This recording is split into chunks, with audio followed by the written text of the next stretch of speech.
মানে পুলিশ এই অভ্যুত্থানের অন্যতম একটা স্টেক হোল্ডার। তাদের রোল কী ছিল সেটা নিয়ে আমাদের পরবর্তীতে কথাবার্তা আছে, কিন্তু অন্যতম একটা স্টেক হোল্ডার। আমরা পরবর্তী রাষ্ট্র ব্যবস্থাটা যদি জনবান্ধব করতে চাই তাহলে পুলিশের স্বাধীনতা না, পুলিশের সুরক্ষাটা আমাদের প্রয়োজন ছিল। কিন্তু দুঃখজনক বিষয় হচ্ছে সেটা নিয়ে এই সংসদে কোনো ধরনের কথা সরকারি দল বলতে দেয়নি। সরকারি দল এই অর্ডিন্যান্সটাকে জাস্ট ল্যাপস করে দিয়েছে। এবার আসেন এই সংস্কার কমিশনে কি ছিল আমাদের। এই আপনি যদি মনে করে দেখেন তো আবু সাইদ হত্যা মামলার যে রায়টা হয়েছে, যেই এএসআই ছিল উনি কিন্তু বারবার করে বলছিলেন যে আমার কোনো দোষ নাই, সরকার আমাকে নির্দেশ দিয়েছে, আমি সেই নির্দেশ অনুযায়ী গুলি করেছি। ঠিক সেটাই পুলিশকে নির্দেশ দেওয়া হয়, সেই নির্দেশকে লফুল নাকি আনলফুল সেটাকে অ্যাসেস করা কিন্তু পুলিশের পক্ষে সেটা সম্ভব হয়ে ওঠে না। তো আমাদের যে পুলিশটা গড়ে উঠেছে, এই পুলিশ সম্পর্কে আমাদের যে ধারণা, সেই ধারণাটা কি? সে পুলিশ হচ্ছে খারাপ, পুলিশ ঘোষ খায়, পুলিশ হচ্ছে দুর্নীতিগ্রস্ত, পুলিশ হচ্ছে চাঁদাবাজ, পুলিশের জমি দখল করে, মানুষের সম্পদ দখল করে বাসা থেকে উঠাই নিয়ে যায়। অর্থাৎ জনগণ এবং পুলিশের সম্পর্কটা এরকম বিরোধের একটা সম্পর্ক। জনগণের বিরুদ্ধে পুলিশের যে একটা চিত্র আবহমান কাল থেকে প্রতিষ্ঠিত করা হয়েছে, এটা আসলে রাষ্ট্রের জন্য কোনো সুখকর নয়।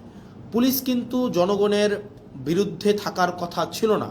পুলিশকে যেভাবে ঘুষখোর হিসেবে উপস্থাপন করা হয়েছে, রাষ্ট্র যেভাবে পুলিশকে হাতিয়ার বানিয়েছে দমন পীড়নের, সরকার যেভাবে দমন পীড়নের হাতিয়ার বানিয়েছে পুলিশকে, এটা হওয়ার কথা ছিল না। সেজন্য এই অভ্যুত্থানের পরে আমরা চেয়েছিলাম যে পুলিশকে একটা গুণগত সংস্কার হোক। কিভাবে গুণগত পুলিশের এই সংস্কারটা হোক? সেটা হচ্ছে আমরা চেয়েছিলাম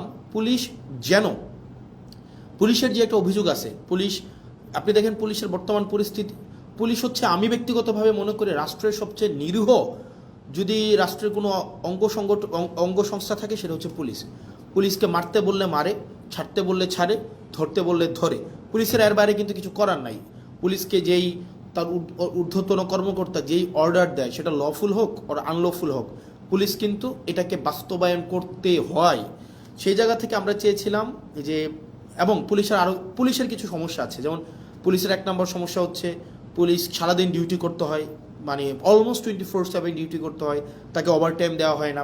পুলিশ, আপনি যদি রাজারবাগ পুলিশ লাইনগুলোতে যান বা বাংলাদেশের থানাগুলোতে যান, আপনি গিয়ে দেখবেন পুলিশ যে ধরনের অমানবিক জীবনযাপন করে, মানে পুলিশের যে অমানবিক জীবনযাপন, এটা মানে যেটা আনইমাজিনেবল, একটা অমানবিক জীবনের মধ্যে থেকে, এবং তার যে বেতন কাঠামো আছে সেটা নিয়ে কথা নাই বলি, তাকে ওভারটাইম দেওয়া হয় না, তাকে অলওয়েজ সিনিয়রদের যে অর্ডার, এটা আনলফুল হইলেও তাকে এটা বাস্তবায়ন করতে হয়, এবং তাকে এটা বাস্তবায়ন যদি না করে তাহলে তার পদায়ন, তার পদোন্নতি, তার